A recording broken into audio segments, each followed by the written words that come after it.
Mas Roni, Mas Andi, ngopi, ngapak? ngobrol pintar, ngasih dampak. Iya. Baik, ini ngopi ngapak edisi spesial karena di Dieng Culture Festival ya bulan Agustus dan tamunya juga spesial. Salah satu inisiator dari Dieng Culture Festival ini dan penguasa Jawa Tengah yang sangat inspiratif juga. Nah, ini langsung ke Mas Ganjar dulu. Mas Ganjar, sebelum kita mulai pembicaraan lain, saya ingin tahu kesan Mas Ganjar karena tadi malam kan ikut sampai jam berapa? 12 lebih dikit ya. 12 lebih banyak kalau saya lihat 12.30 karena saya lebih dulu jalan ketimbang Mas Ganjar yang terjebak. Tapi menikmati saya lihat ya. Oh, saya setiap pentas musik Jasa Tasawan ini saya pasti nonton sampai akhir. Pasti nonton sampai akhir dan memang pastikan artisnya yang puncaknya yang memang ya ditaruh di terakhir itu kan. Pasti yang ditunggu-tunggu gitu. Oh, jadi Anda nunggu yang terakhir itu juga? Yang terakhir dan saya tahu itu bukan jazz gitu. Pokoknya sobat ambiar gitu. Sobat ambiar. Dan seru banget. Saya ini pengalaman pertama, tapi Mas Ganjar kan melihat ini proses dari perjalanan dari Dieng Culture Festival ini. Kalau terakhir tadi malam itu atau hari pertama Anda lihat apa kesan pertama Anda? Setelah 2 tahun kita absen untuk offline ini. Satu kata aja, pulih. Pulih. Iya. Apa indikator pulih itu? Antusiasme masyarakat luar biasa, penontonnya kira-kira seperti 2 tahun yang lalu, kira-kira seperti itu. Menuju ke sini relatif sama meskipun 3-4 tahun sebelumnya lebih macet. Ya. Tapi saya kan macet juga kemarin. Sehingga sampai ujung atas itu istri saya bilang, wah ini macet, kita jalan kaki aja. Terus jalan kaki sama istri sampai ke penginapan ini. Dan suasana macet itu persis sebenarnya kejadian sebelum pandemi, di mana sebenarnya masyarakat merindu melihat situasi itu dan betul tadi pagi saya jalan keliling sampai ke bukit-bukit, melihat mereka yang ngecamp pakai tenda itu banyak. Jadi ceritanya pulih karena dulu seperti itu. Sehingga orang yang tidak punya atau tidak bisa mendapatkan kamar ya Mas Alif waktu itu disediakan tempat. Silakan bawa tenda, nah silakan dikelola. Yang mungkin hari ini masih jadi PR sama, yang belum boleh satu aja, ini sampahnya belum beres ini. Nah, itu PR kita itu mesti kita bereskan. Baik, menarik sampah ya, karena salah satu faktor yang sering menjadi bagian dari kritik sebuah event adalah sampahnya. Di Borobudur sampai hari ini KLHK juga kemarin ketemu menterinya bilang Pak Andi bisa nggak dibantu juga tuh. Sampah di Borobudur itu adalah persoalan yang besar sekali ya. Ya kemarin kita datengin, kita mau buat model RDFK yang di Cilacap dan tahun ini DED-nya kita minta buat tahun depan mesti selesai. Oke, diapakan itu? Buat RDF jadi dibuat bahan bakar. Ya. Off-takernya udah kita minta karena yang di Cilacap itu contohnya lumayan berhasil gitu. Oke. Ya. Dan sampahnya dibawa ke sana ya. Ya. Iya. Menarik sekali karena ada tiga institusi atau perusahaan ya yang diajak kerjasama awal betul. Untuk mengelola sampah di sana. Karena sampah ini juga ada sampah organik, ada yang residu juga di sana. Jadi ini persoalan yang umum. Tapi ini yang harus dipecahkan ya. Baik. Tapi harapan ya, Anda melihat bahwa wah ini udah pulih. Harapan Anda pada kepulihan ini bagaimana ke depannya? Ada banyak yang saya lihat dan saya terkena wow effect juga setelah muter di sini, mulai banyak glamping muncul. Jadi artinya nuansa Dieng dan sekitarnya ini sebagai destinasi makin menguat. Maka tadi pagi dengan Mas Alif jalan saya diantar naik, saya titipi, ini pekarangan milik siapa? Milik masyarakat Mas, terus gimana? Boleh nggak setiap kepemilikan itu atau mereka membuat bangunan, atau mereka mengelola tanah itu, adalah pohon yang tumbuh di situ, pohon keras. Karena saya lihat kan enggak, semuanya Gundul. Saya hanya mau bilang gundul aja sebenarnya. Ini yang gitu saya kan. gak suka dari Gitu ya? pembicaraan saya sama Mas Ganjar, pasti ada persoalan ini. Enggak, hutan kok yang gundul. Oh, Enggak usah hutan. tersinggung, Oh, biasa aja iya. hutan Oh, yang ya gundul. hutan. Terima kasih. Maka tadi diomongkan, coba kalau ini masuk ke desa, kemudian dibuat perdes, agar tanaman itu diperbanyak begitu, sehingga nanti tidak semua habis untuk kentang. Yang kedua, setelah dunia pariwisatanya menarik, sampah itu tadi yang saya titipkan. Yang ketiga tentu saja kalau kita bicara harapan, ini akan lebih banyak lagi loh. Dan Dieng Culture Festival ini, dulu waktu Mas Alif datang pertama-tama, datang ke saya menyampaikan diskusinya keras. Keras kita. Dulu menyelenggarakannya gimana? Ya Pak, ini dengan teman-teman aja di sini. Jadi awalnya ala kadarnya. Bahkan dulu ada kompetisi antara Banjarnegara dengan Wonosobo. Saya minta dulu disatukan. Dulu kompetisinya keras juga Mas. Jadi kalau kita buat Dieng Culture Festival di sini, pagi harinya sana main gitu. Wah ini kurang sila ketiga ini. Kurang sila ketiga ini. Ini persatuan Indonesianya kurang ini. Kebetulan hari ini menarik. Saya minta maaf ini pada kawan-kawan di Wonosobo karena pagi tadi mereka mengayu Bagio Dieng Culture Festival itu dengan lomba balon. Jadi balonnya dibikin gede-gede, saya udah lihat beberapa hari yang lalu ke sana. Pak Ganjar besok pagi ke sini ya, itu yang sesuatu yang tidak mungkin karena tadi kita pawai kan pembukaan. Jadi potensi wisata ini kalau bicara harapan kemudian menjadi jauh lebih baik. Maka event tidak hanya cukup di Dieng Culture Festival. Ini udah jadi nih Dieng Culture Festival. Dan orang akan nunggu kapan? 1 tahun lagi. Maka kalau kemudian mengisi ruang kosong di situ, apa kegiatan yang mesti disiapkan? Dan dunia kreatif anak muda memberikan ruang yang banyak. Mereka yang suka berpetualang di alam terbuka, mereka mendapatkan ini. Lalu kalau kita bicara kuliner, ini yang saya belum berhasil nih Mas. Karena di sini itu terkenal dengan domba batur. Domba batur di sini hanya dimasak sate aja. Terbayangkan nggak kalau kita festival kuliner yang bahan dasarnya adalah domba batur. Jadi steak ya, tidak hanya sate aja, tengkleng juga boleh gitu ya.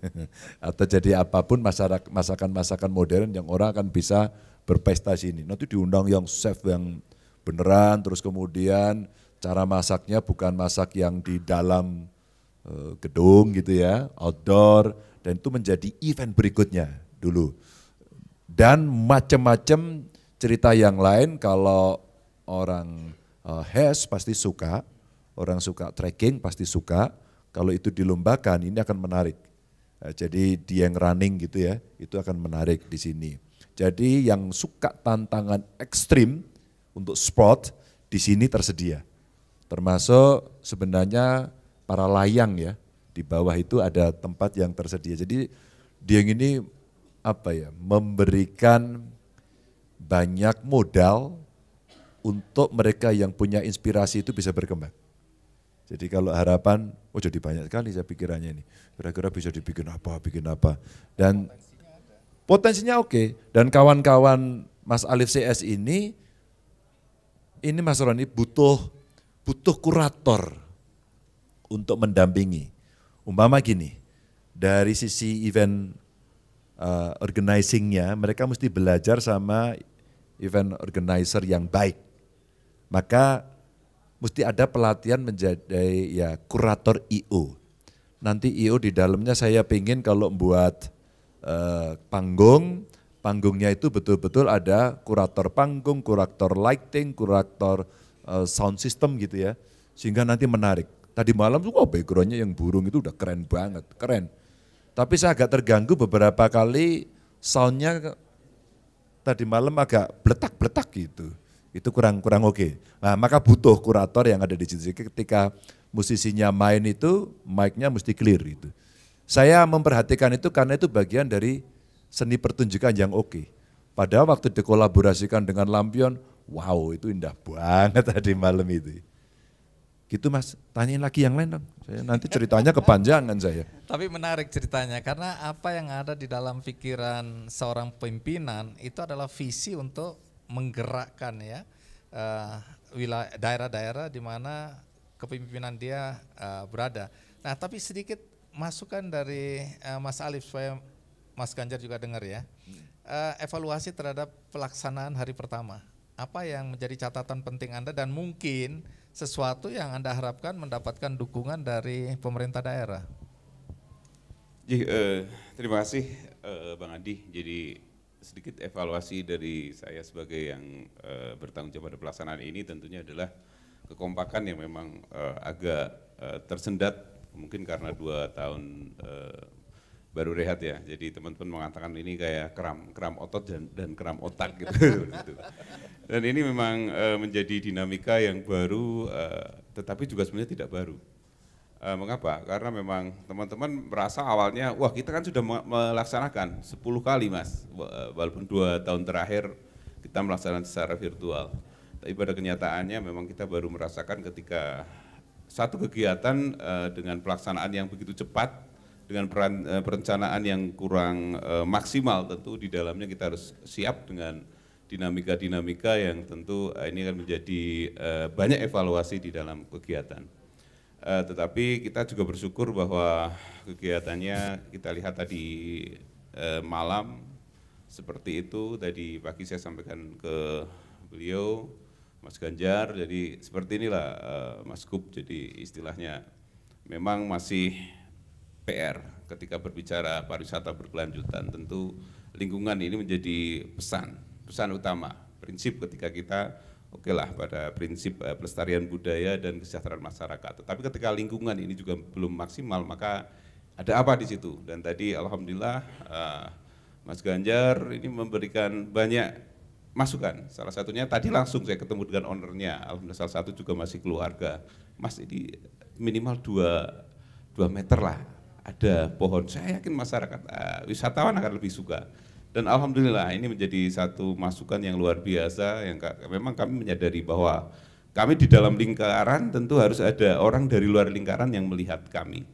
Jadi apapun memang kami akui bahwa kegiatan yang pertama ini kembali yang pertama ini belum maksimal, tetapi saya banyak merasakan masyarakat yang begitu antusias juga selama 2 tahun terakhir. Mereka membayangkan ketika kami sampaikan dengan DJF YouTube, mereka agak tidak senang karena tidak ada dampak ekonomi, tetapi alhamdulillah kita lihat semua homestay penuh dan bahkan camping-camping luar biasa yang harus kita tata lagi.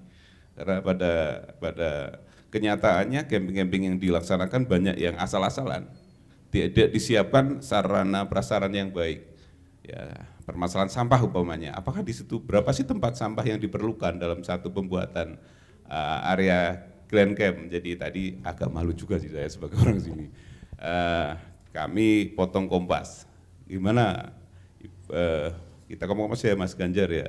Kami potong kompas lewat teman-teman yang sedang camping di situ, tapi kanan kiri sampah Pak, luar biasa lah. Saya jujur malu, tapi mau gimana lagi, kenyataannya seperti itu loh. Ini yang harus saya sampaikan. Itu Bang Adi. Sorry, sedikit lompat ke Mas Roni soal sampah ini kan jadi kepedulian Bank Indonesia juga. Dan kali ini kan Bank Indonesia ikut antusias mendukung adanya DCF ini ya. Nah, coba cerita kenapa dan soal sampah tadi. Jadi saya ke Purwokerto itu bulan Februari. Sebelumnya saya di Semarang, anak buahnya Mas Ganjar. Ini luar biasa, satu momen saya bisa manggil Mas Ganjar, biasanya Pak Ganjar. Sering-sering aja diucapkan. Mumpung. Nah, di sini menarik, artinya kita waktu saya ketemu saya diajak Mas Alif langsung. Di Sikidang sebelah situ, di sebelahnya itu tumpukan sampah gitu kan. Saya langsung berontak hati gitu kan. Nah kemudian kerjasama cari bagaimana teman-teman bisa membangun ada kelompok swadaya masyarakat, kemudian Pok Darwis katanya siap. Akhirnya rencana kita nanti hari ini atau besok akan ada simbolis, kita akan bangun hangar 500 meter persegi di sana. Kita pasang mesin conveyor, kita pasang mesin pemilah sampah, kemudian pencacah sampah sama pengepres sampah. Nah nantinya bisa dikembangkan nanti kalau nanti Pak Mas Ganjar akan mengembangkan lagi tentu RDF. yang nanti non organik yang udah nggak bisa diapa-apain bisa kita untuk bahan bakar atau bahkan kita bakar sampai tidak ada kimianya gitu, pakai pirolisis seperti itu. Itu menarik sekali. Jadi kita melihat sekarang itu eco green segala macam lagi naik. Apalagi untuk Banjarnegara kita dengar ada case namanya istilahnya Serayu Network, Save Serayu. Bendungan Merica yang sekarang itu 87% sudah tersedimentasi, 13% tinggal airnya.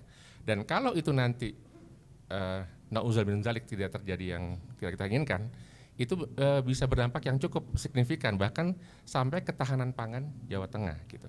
Nah artinya BI sebagai penjaga inflasi juga akhirnya harus turun tangan terhadap, jadi sampah akhirnya larinya kemana-mana, green economy larinya bisa kemana-mana. Dan di sini menarik bahwa tadi dibilang di awal, pariwisata juga related dengan sampah, siapa yang mau datang ke tempat yang kotor. Dan tadi saya senang pas lagi pulang dari sini, sudah mulai muncul beberapa orang-orang dengan rambut pirang, bukan botak ya, rambut pirang gitu. Orang asing.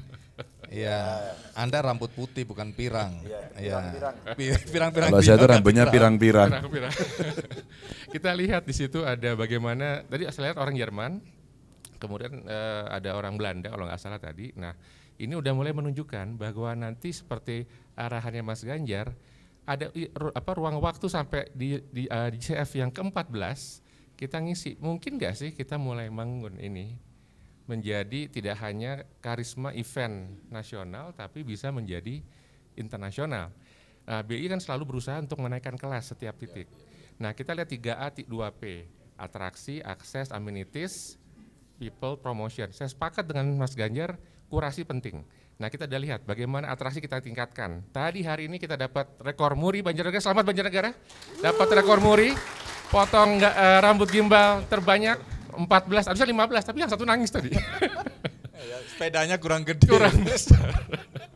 Nah kita mau coba naikin, satu itu tadi ya, seperti itu dapat. Kemudian dari amenities, selain yang tambahan-tambahan, tapi yang ada yang sederhana adalah kita sudah coba agar semua homestay ini sudah pakai kris, Mas Ganjar.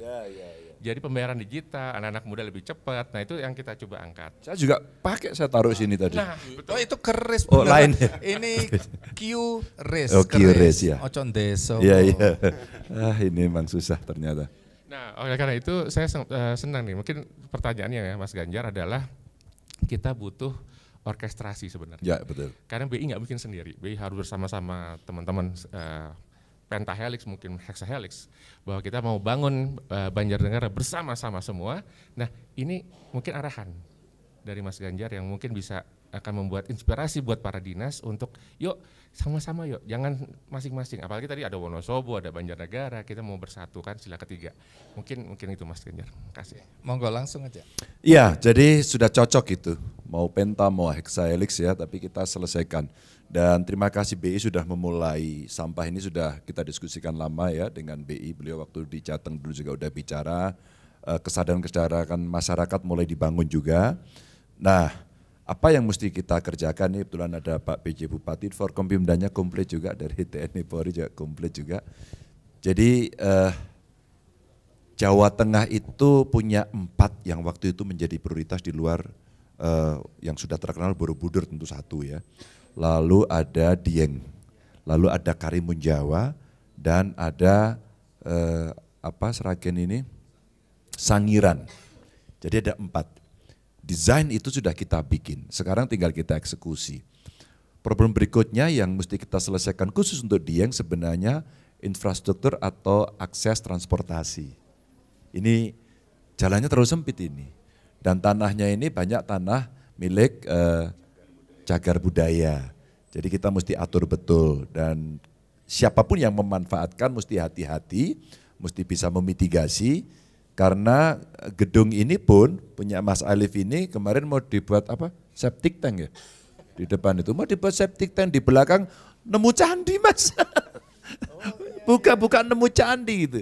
Tadi saya jalan robos di jalan sana itu di tempat camping kita temukan batu-batu itu. Artinya orang yang masuk di sini itu sama seperti orang yang kalau mau ambil tanah, pacul-pacul tanah dan sebagainya itu mesti ingat kalau yang di Sangiran itu bisa nemu tulang di sana. Jadi sama ini karakternya. Artinya kita mesti hati-hati betul. Dan banyak sekarang anak-anak muda, anak tua juga ada sih, ya anak tua juga ada. Championnya itu Mas Alif.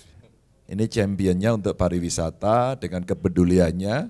Ini Mas Alif ini sangat sangat arif gitu.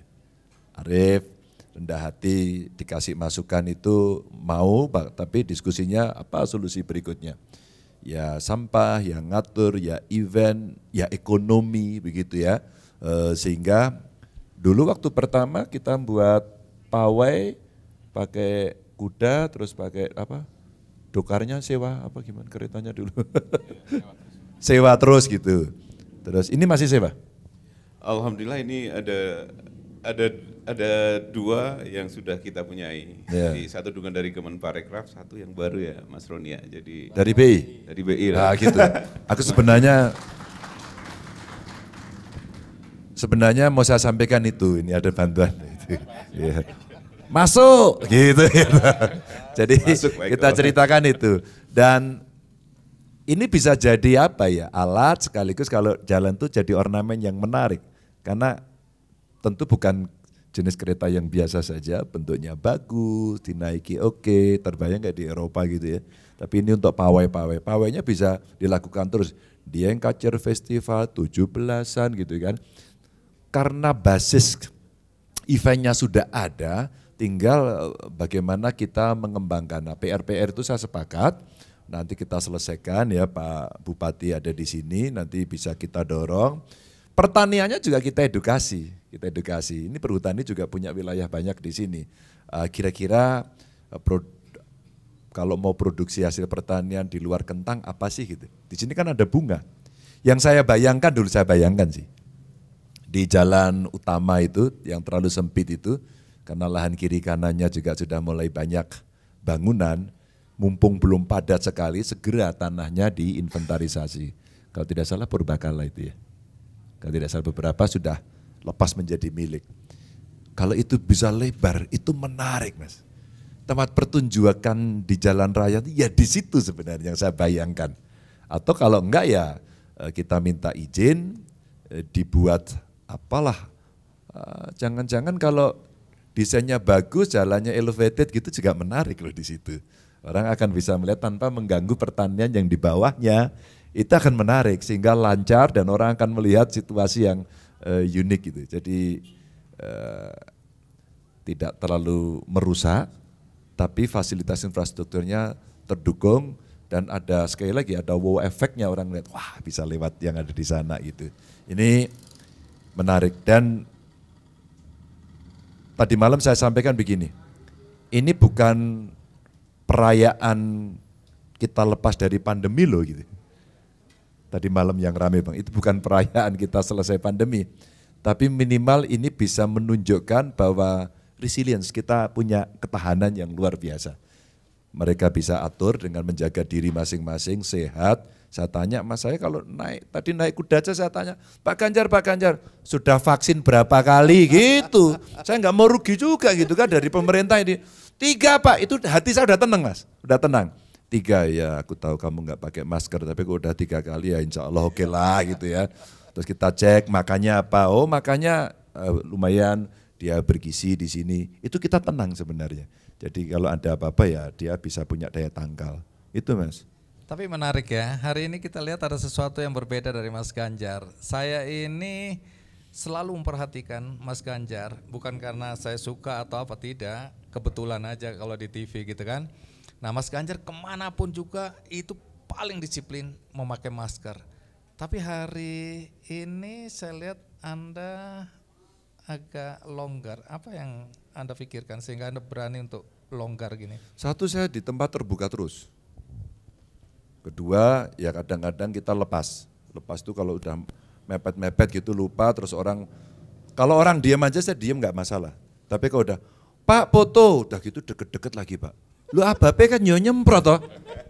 Lu penyemprotan ABAP itu kan terkandung di dalamnya kan yang lain-lain itu saya baru pakai Mas gitu. Yang selebihnya ya umpama saya naik kuda sendiri.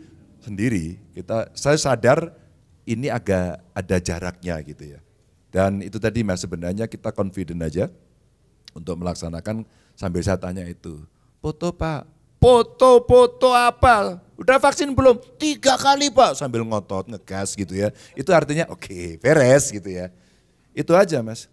Ya alhamdulillah kalau kita melihat perkembangannya sih relatif makin terkendali, makin bagus. Dan kita tanya para ahli kan daya infeksiusnya itu yang varian-varian itu sepertiga. Bukan berarti kita nol ya. Bukan berarti kita ngawur, bebas, enggak ikut aturan, enggak, tapi lebih pede untuk melakukan itu. Nah, kita udah punya pengalaman 3 tahun, saya kira kalau terjadi sesuatu kita mesti apa sih, kita sudah paham. Baik, pertanyaan terakhir ini ya. Ya betul, aku mau minta itu sebenarnya. Iya, aku tahu, dari wajahnya udah kelihatan ya. Jadi ini bukan soal Dieng semata, tapi Jawa Tengah. Ya. Anda kan punya pengalaman belusuan gitu ya, masuk ke daerah-daerah yang mungkin selama ini tidak didatengin oleh pimpinan-pimpinan.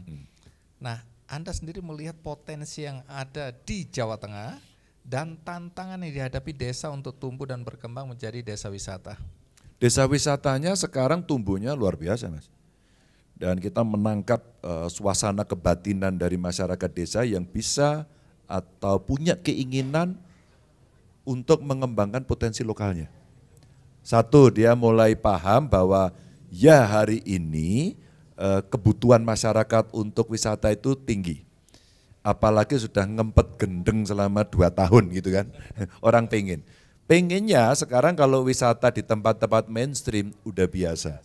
Maka orang sekarang mencari tempat-tempat yang lain. Bahkan dia mau mengeluarkan duit membeli dengan kemahalannya, membeli kesunyian. Sepi, indah, alami gitu ya. Itu Mas ya, tenang gitu. Nah, desa-desa ini ada. Maka pemerintah sama DPRD provinsi menangkap itu. Kita punya perda desa wisata. Jadi desa wisata itu kita anggarkan kurang lebih 1 miliar kita kasih bantuan mereka. Di luar dana desa. Jadi di luar dana desa di Jawa Tengah itu ada bantuan dari Pemprov. Terus kemudian ada bantuan sifatnya khusus karena daerahnya berbeda-beda, proporsional. Terus kemudian khusus untuk desa wisata, kita buat perda khusus dan kita bisa bantu mereka.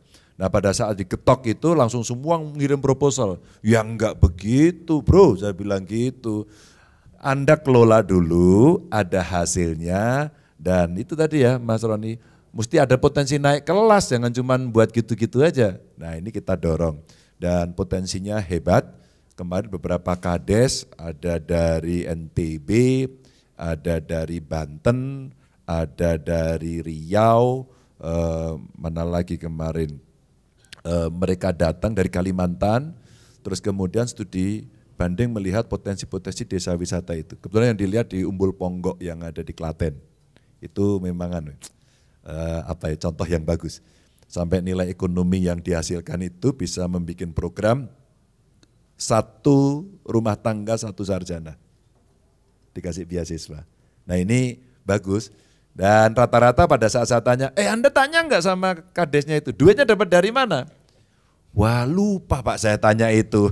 Enggak, kalian nanti, wah itu aja bisa bagus, terus minta pemerintah. Jadi akhirnya membuat proposal, tidak, setelah proposal awal dibikin, stimulan dikasih, dia berkembang itu, dia ke perbankan, utang dia. Dan dihitung karena dia betul-betul ada yang mendampingi Mas. Karena didampingi maka bisa jalan. Jadi potensinya gede, kita bisa dampingi, bahkan perguruan tinggi, mahasiswa KKN itu kita dorong untuk bisa mengerjakan secara tematik di desa-desa. Nah, nanti tempatnya di mana, potensi wisatanya apa, terus kemudian bagaimana cara mengelola. Nah, ini tugas kami yang menyelesaikan. Wah, kalau itu terjadi luar biasa. Waktu kita membuat sepeda gitu ya, kita sepedaan di lereng Merbabu apa gitu jenenge? Desa apa itu? Apa namanya? Nepal Van Java. Nepal Van Java. Nepal Van Java itu kan jadi cerita objek foto aja. Saya buatin event. Yuk kita sepedaan sampai sana yuk gitu. Tapi sebelum sepedaan itu dilaksanakan, kita eksploitasi dulu beritanya. kita ketemu dengan orang-orang. Alah ini gampang ini. Apa orang itu pengen visualnya. Terus gimana Pak Gub? Alah kamu chat aja. Ayo siapa mau bantingan beli chat gitu. Tiba-tiba ya Pak Gubernur lah. Iya karena semua pengennya pemerintah kan. Ya udah besok pemerintah kasih gitu. Lama-lama dia mikir malu 2 jam dia rapat. Pak saya kirim 2 ton chat Pak. Langsung kirim 2 ton chat, langsung dicat model warna-warni. Itu aja sudah bikin menarik. Begitu mulai sekarang yang datang banyak dan dibikin semuanya serba Instagramable. Oh, sekarang udah begitu. Sekarang dengan ideologi baru popularitas dan marketing itu adalah viral. Maka viralisme ini sekarang ideologi untuk pemasaran itu kan. Nah sekarang kita dorong dengan potensi-potensi itu. Dan tumbuh Mas, saya senang. Mulai banyak orang sekarang, enggak Pak saya mau kembangkan desa wisata. Gitu. Merdeka. Ya saya harus pamit sekarang. Iya. Merdeka. Tapi sebelum ini saya minta Pak Turno ke sini karena ini salah satu binaan dari BI yang berhasil dalam hal kopi. Kopi? Ya, jadi Oke. Sini Pak Turno, silakan. Oke. Ini kehormatan kita harus kasih Wah. semangat kepada salah satu tokoh yang berhasil mendorong agar masyarakat petani. Kopi apa? Arabica. Sini, Pak Oh Turno. ya. Jadi kopi Arabica. Iya. Nanamnya di mana? Di wilayah dataran tinggi Pegunungan Dieng, terdiri masuk di 7 kecamatan di Kabupaten 7 kecamatan. Iya, Sekarang udah panen. sudah. Sudah. Iya. Terus sudah dibikin macam-macam kopi. Iya, dari green bean sampai kemasan sudah. Sudah mau ekspor? Sudah MOU dengan buyer dari Singapura. Insya Allah tahun depan mulai. Bayar Singapura. Gini loh Mas Andi. Kita itu kalau sekarang di kampung, petani, wisata atau punya produk apapun, itu kalau sudah mulai bicara, Pak ada buyer, kata buyer itu aja, itu sudah saya bikin, wah sudah mulai pikniknya jauh ini, pikniknya jauh. Sukses ya Mas ya. Oke, matur nuwun Bapak Ibu, mudah-mudahan sukses ya. Mas Ali, makasih. Mas Roni, makasih ya. Makasih ya Pak, makasih. Matur Gus nuwun. Andi, matur nuwun Gus Andi ya. Matur nuwun Gus Ganjar. Oke, sekali lagi kita berikan aplaus untuk Mas Ganjar. Sukses selalu, selamat jalan. Sampai jumpa. Matur nuwun. Baik. Terima kasih. Nggak diantar ya. Lanjutkan sedikit ya dari perspektif inisiator ya, teman-teman di sini. Nah, Mas Alif, ini kan sudah sampai pada satu tahap ya, di mana Dieng Culture Festival ini kan sudah dikenal luas. Tadi Mas Roni bilang bahkan orang-orang yang berambut pirang itu sudah mulai berdatangan. Artinya ini sudah bukan urusan nasional tapi sudah mulai go internasional ya. Tapi dari mimpi teman-teman sebenarnya apa sih yang ingin dicapai dalam waktu katakanlah tahun depan atau 2 tahun, 3 tahun ke depan? Ya, tentu mimpi kami adalah amanah yang kami emban sebagai titipan hidup ya, Mas Andi. Saya mas semua aja. Iya, iya. Saya kalau di Langgong Sari Gus. Gus. Iya. Baik-baik. Amanah hidup ini tentu kami tidak banyak sih sebetulnya. Jadi kita berharap apa yang kami lakukan bisa terus berinovasi, semakin banyak yang menarik dan nantinya bisa menjadi satu yang bisa kita wariskan kepada generasi selanjutnya karena kami paham bahwa filosofi Jawa urip kuwi kaya mampir ngombe. Hidup itu seperti orang mampir minum, maka memang event ini adalah bagian daripada saya sedikit membaca tentang manajemen event atau manajemen pariwisata di mana tadi disampaikan oleh Mas Roni ada 3A, 2P, tapi kalau di pariwisata pernah ada 3A, BAS dan MSI. Jadi BAS adalah branding, advertising, selling, MSI adalah masyarakat, SDM dan industri. Maka tentu untuk menjadi destinasi yang kita impikan di mana Dieng ini dulu kami berani menamakan dengan Dieng Culture Festival. Ada yang mengatakan sok-sokan kamu buat nama sosok Inggris dan lain-lain gitu loh. Sebenarnya mimpi kami adalah tentu kita akan tujukan kepada dunia, kepada internasional bahwa walaupun waktu itu Dieng ini mungkin tidak apa-apanya dengan Borobudur, Tapi kalau kami melakukan, suatu saat pasti bisa.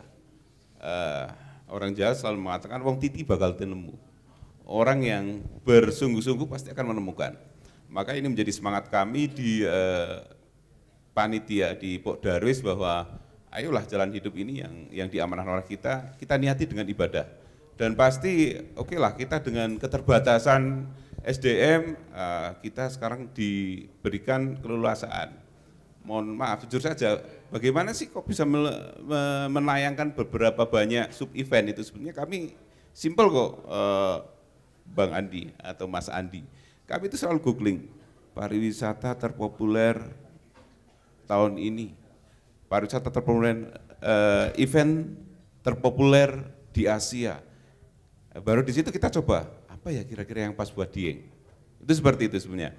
Sehingga ada satu teman saya mengatakan sekarang bukan lagi ATM Mas Alif, amati tiru modifikasi, tapi CDI katanya. Apa itu? Copying, developing, innovating, itu seperti itu. Jadi ini tentu akan menjadi proses kami, di mana tahun-tahun depan kami akan selalu menginovasi event ini, karena memang dulu sebenarnya juga banyak event-event yang tidak kita lanjutkan. Dulu pernah ada festival film indie, dulu pernah ada festival bunga yang tadi disampaikan oleh Mas Ganjar. Bunga ini pas, sehingga pada waktu itu saya sempat menamai sub temanya adalah The Beauty of Culture, di mana pada waktu itu kita coba bagaimana bunga ini menjadi backgroundnya panggung. Yang awalnya memang kita bermimpi tadi selain tanaman kentang, bunga ini menjadi alternatif. Memang kalau mengatakan apakah sekarang masih berjalan walaupun tidak maksimal.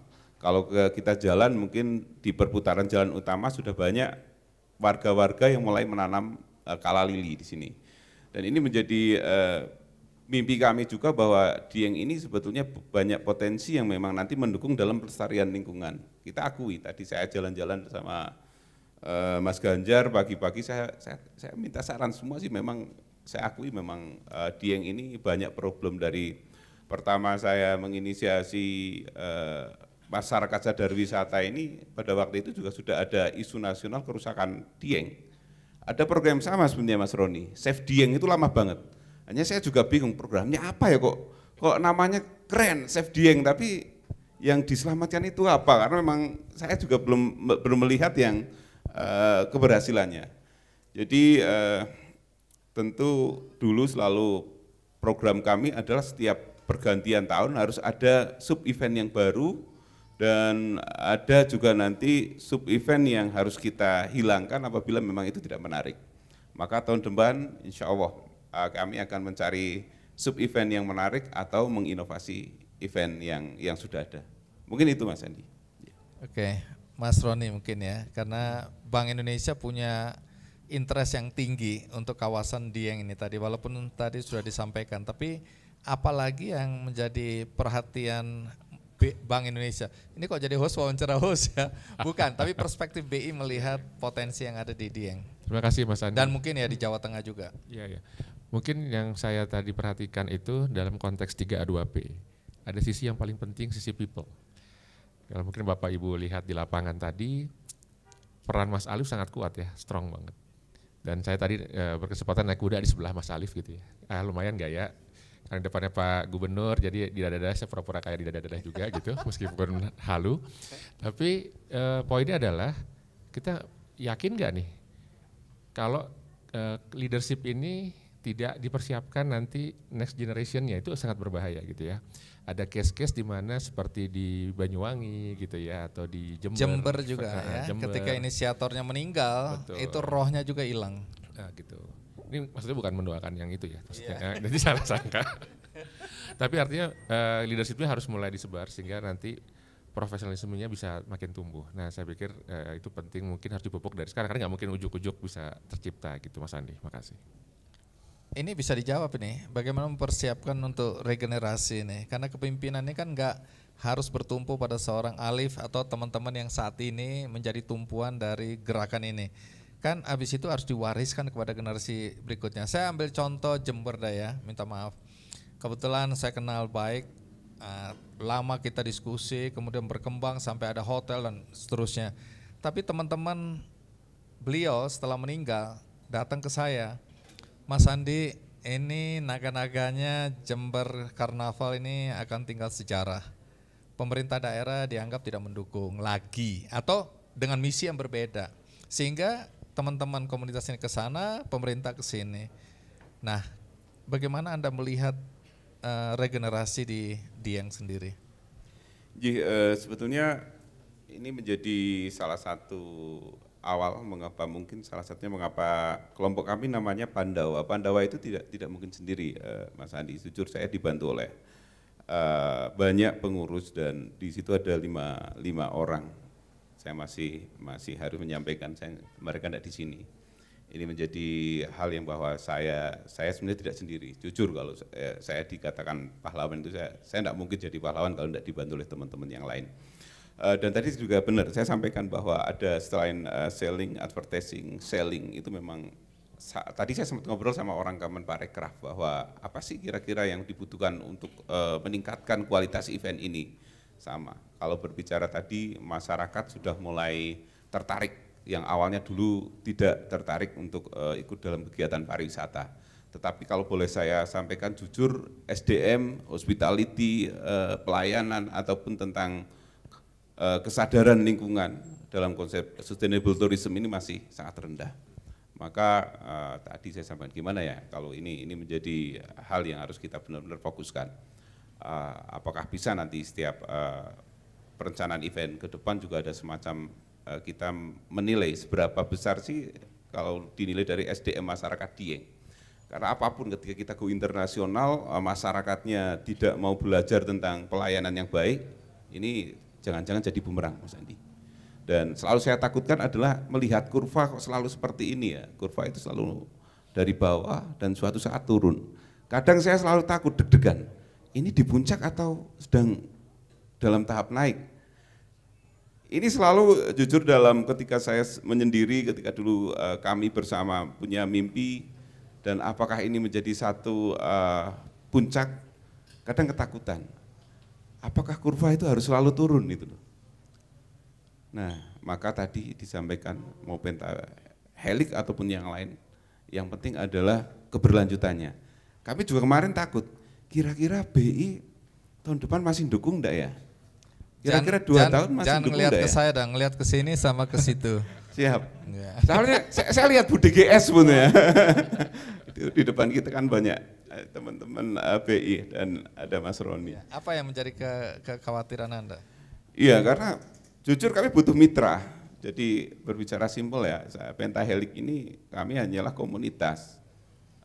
Government tahun ini mendapatkan cobaan besar dengan anggaran yang hampir semua dipangkas karena refocusing.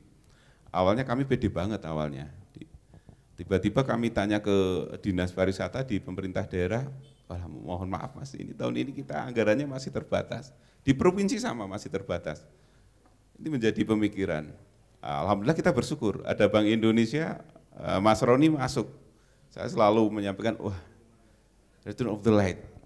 Kembalinya sinar, apa ini ya satu sinar yang datang kepada kami sehingga DCF yang awalnya apakah sinarnya itu redup-redup saja, semoga ini kita tunjukkan kita bisa terang ini loh.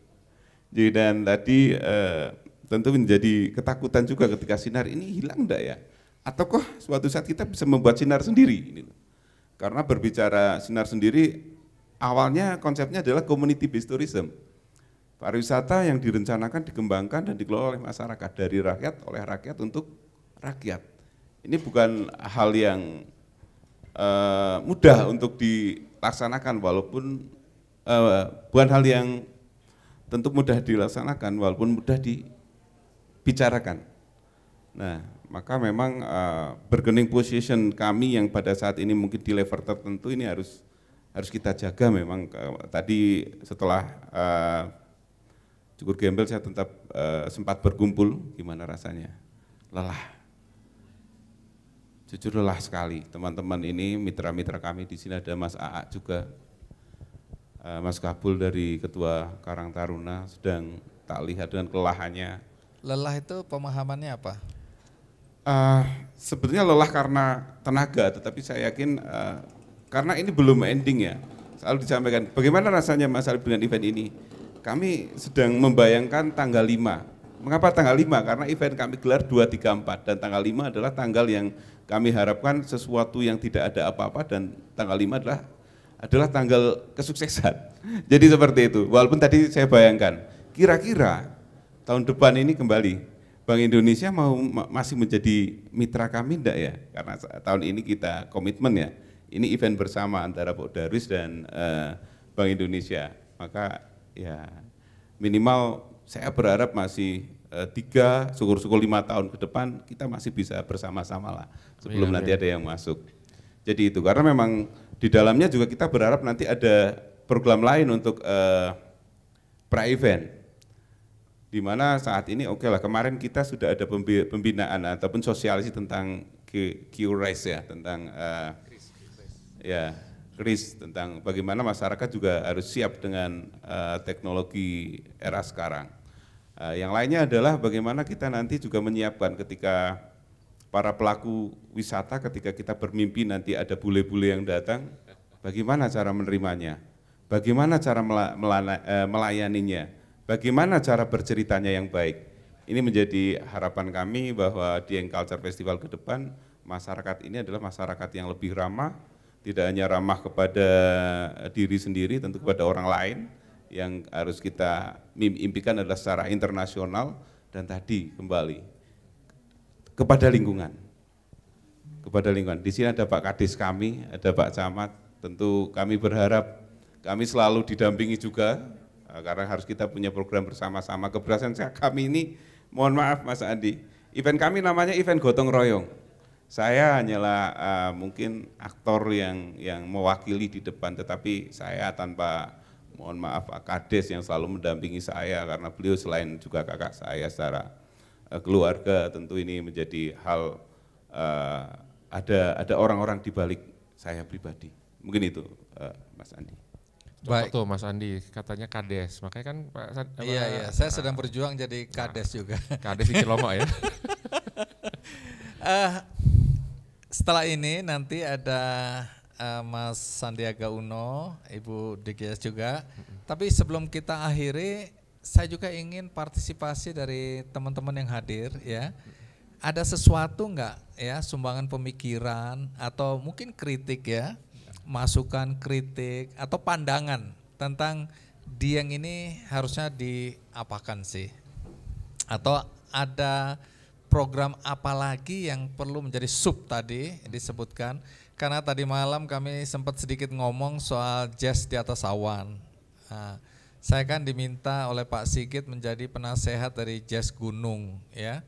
Nah, kolaborasi antara jazz gunung ya, jazz di atas awan, jazz desa, kemudian jazz Batu Raden dan lain-lain. Karena sayang sekali jazz ini penggemarnya fanatik, tapi nggak banyak. Nah, kalau yang satu bikin pada bulan yang sama di daerah yang berbeda, itu terbagi konsentrasi penontonnya. Kalau kolaborasi, ini mimpinya Mas Jaduk ya, Mas Jaduk sebelum meninggal, kami ngobrol di tim waktu itu, saya ingat persis. Nah, dia bilang ini kita harus tata ini, kalender eventnya harus 1 tahun, kalau mau jazz ini main di bulan apa, berikutnya di bulan apa, ijen kapan, promo kapan, dan seterusnya. Karena setelah ini kami akan main di Jazz Toba. Ya, ini ada permintaan karena ada hotel besar bangun, ada Pak LBP juga. Mereka bilang kenapa nggak bikin Jazz Toba? Itu menjadi rangkaian dari cerita, termasuk mungkin Jazz Ijen menjadi bagian. Kadang-kadang ada ego-ego sektoral juga, enggak ini milikku, ini punya aku, suka-suka aku, seperti itu ya. Tapi kalau kita ngobrol dan semuanya diuntungkan, pasti akan setuju lah, sepakat. Kamu bulan apa, aku bulan apa, dan seterusnya, dan seterusnya. Nah, adakah teman-teman yang mau kasih masukan? Ini nanti kita masukkan di podcast Ngopi Ngapak, yang terkenal itu ya. Lebih bagus daripada yang Kick Andy itu kalau nggak salah. Kick Andy udah masa lalu lah, okay. Ini masa depan ini Ngopi Ngapak ini. Ada masukan teman-teman? Atau masih mikir-mikir? Nah, nanti Bu Destri ya, ini walaupun pertanyaannya di sesi ini, karena ini kan ada harapan juga keberlanjutan ya kerjasama dengan Bank Indonesia. Tapi Bank Indonesia kan punya perencanaan juga ya.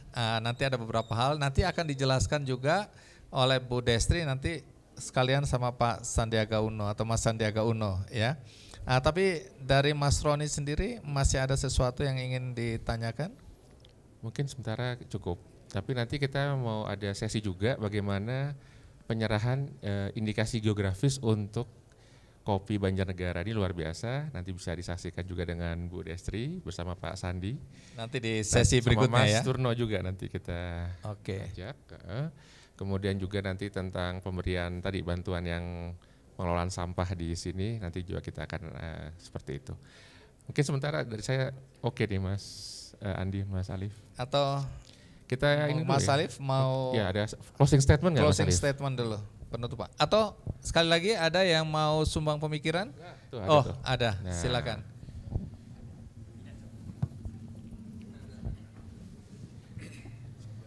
Langsung ke depan ya? Ke depan aja kali ya, di sini ya? Di situ supaya ada gambar lain dong. Oh, diputar bisa ya? Terima kasih Mas Andi, Mas Roni, Mas Arief. Kebanggaan bagi kami bisa ikut mengikuti Dieng Kartini Festival karena pada tahun ini mencermati dari beberapa permasalahan yang tadi disampaikan baik oleh Mas Arief juga tadi arahan dari Pak Gubernur. Ke depan setelah sampah kita menghadapi permasalahan di bagaimana menuju ke sini. Jadi masalah jalan, masalah itu menjadi masalah yang barangkali lebih besar. Tetapi barangkali itu bisa menjadi peluang untuk membuat katakanlah peluang baru. Jadi misalnya nanti kita bikin katakan mobil itu ke depan kalau ada festival yang besar gini, kita hentikan di suatu tempat dan kita bikin baru misalnya apakah kalau di Bromo ada jeep, di sini misalnya mobil odong-odong atau apa sehingga orang akan naik ke atas, naik ke sini itu tidak seperti semalam. Semalam saya itu menuju ke hotel itu setengah mati itu. Barangkali itu juga menjadi bisa menjadi peluang baru dan itu juga menjadi menarik untuk orang juga akan melihat. Makasih. Baik. Iya. Kalau jeep dan mobil-mobil khusus boleh odong-odong hati-hati. Kadang-kadang odong-odong dimaknai sebagai ya pokoknya ada sasisnya ditambahin dan itu berbahaya. Tapi yang dimaksud tentu yang tidak berbahaya ya. Tapi fungsinya seperti odong-odong tadi. Ya menarik, itu salah satu yang menarik. Saya lupa persis dari tadi saya mengingat-ingat tapi kok sulit ya. Jadi saya pernah diajak ke satu daerah wisata, nah ini yang saya lupa, minta maaf. Terus kemudian kami busnya itu diberhentikan atau mobil-mobil semua di sini, kemudian dari sana tujuan itu mikrolet tapi dibuat cantik, bagus, ber-AC juga dan dikelola oleh koperasi yang mengantarkan kami ke tujuan-tujuan wisata lainnya gitulah. Jadi peran itu menarik dan menghidupi koperasinya, tapi sekaligus mengurangi kemacetannya. Dan itu ada kesepakatan, jadi semua harus di-pool di terminal itu baru kemudian diantar dan itu banyak sekali mikrolet, istilahnya mikroletnya, dan membuat nyaman lah ya, kita per satu kelompok oke, naik yang ini diatur betul dan tertib, supirnya juga seragam, wangi ya, kadang-kadang kita bilang wah bahaya ini, ternyata wangi, enak, nyaman. Jadi mungkin itu juga bisa jadi, tapi di bawah ya, jadi naik ke atasnya lebih leluasa, nggak semua numpuk di atas begitu. Menarik sekali. Ada masukan terakhir? Baik, kalau tidak kita tutup dulu. Oke, kita tutup dulu ya. Kapak bukan sembarang kapak, kapak dipakai potong terasi. Sekian sesi 1 episode Ngopi Ngapak, semoga selalu memberi inspirasi. Baik. Mas Roni, Mas Andi, Ngopi Ngapak, ngobrol pintar, ngasih dampak. Senang bisa berbagi.